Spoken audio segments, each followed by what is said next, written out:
I think a lot of Black people will say, well, good hair depends on how coarse your hair is.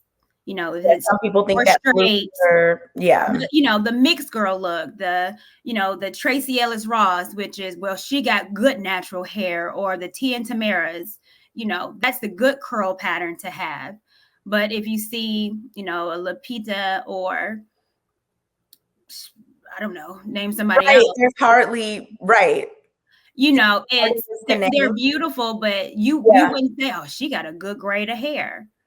It's always been kind of the lesser the curl pattern, the more wavier, that's considered good hair.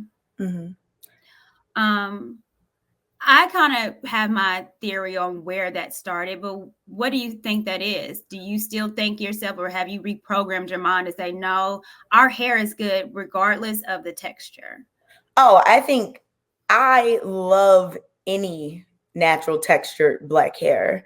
It's very, there's a variety of textures. Like your texture is very different from mine, Mm-hmm. but I love both of them. I love all of them in between. I love all natural black hair textures.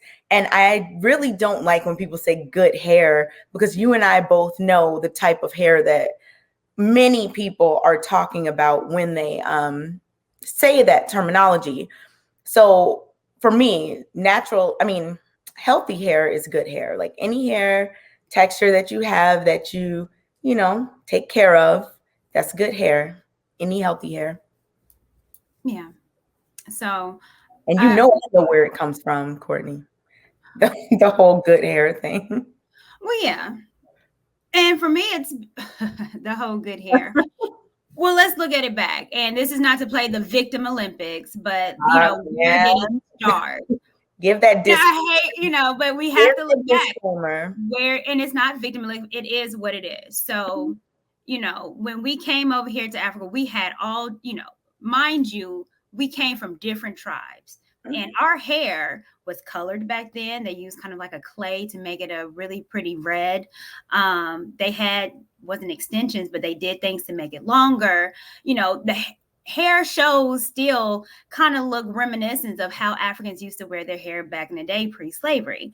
So when we come over here, we're all mixed up, have no idea what our culture is, because we've lost our language, lost our food, lost a lot of our traditions. And what one of our traditions was how we maintain our hair. Yep.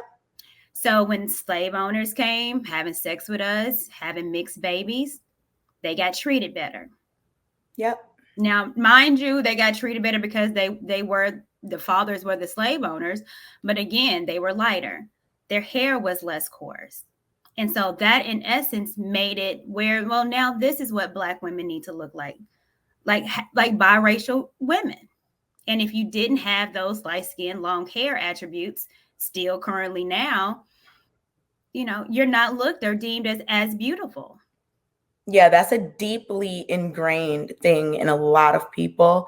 That's why I always say things like decolonize your mind. Like if people just think that hair that is looser or straighter or whatever looks better inherently, you really have to Mm-hmm. think about, why do you think that? And if you've always thought that, you can't just say, oh, it's my preference, because it's so much deeper than that. Like you said, for hundreds of years, this has been a thing that has been internalized by people of all races, that just straighter hair, whether it be looser curls or whatever, is inherently better, which is just not true. Yeah. And then, even with colleges, I know, I'm representing Tennessee State University all day. That's my HBCU. But, how did it start? HBCU started by white people giving their mixed babies from, the slave owners places to go to school. And then there they had the paper sack rule where, you had to be a particular color to get into Howard, to get into Fisk, to get into Spelman.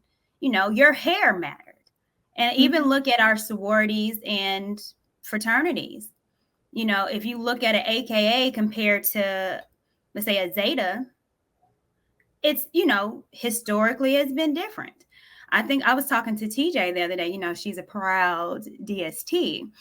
And I said, even with looking at how these women step in sororities, AKA step is, they put the hair back and they're swinging their hair.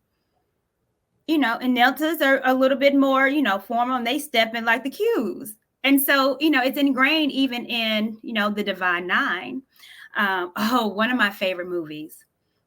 Oh my gosh, Spike Lee. Good and black hair. Do you remember that? Where they had it was Y'all tell me what movie. Now I can't. Can't they? Come on, Chat. School days. School days. Where they had to, And that right there shows, how our culture, and it's not, we can talk about colorism, but let's talk about our hair, where, it's the long hair, colored hair, straightened hair, weaved hair, had this look, and, those were the wannabes. And then the jigaboos. Forget about the complexion, but they were natural. Their hair wasn't weaved up. Their hair was, this is my hair and I'm proud of it. So you had the wannabes and the jigaboos battling out. And that just represents, and it's still to this day, that movie is 30 plus years old, but it's continuously in our community with our hair and our battling our hair and what is beautiful and, what makes me feel more confident. And, is it I'm doing my hair because I have insecurities about who I am? Yeah, Spike Lee, I love him. It's always interesting because, at school, there is a noticeable difference when a girl gets her hair straightened. Mm-hmm. When she comes to school after, she has her little pigtails or whatever braids or, little girl hairstyles.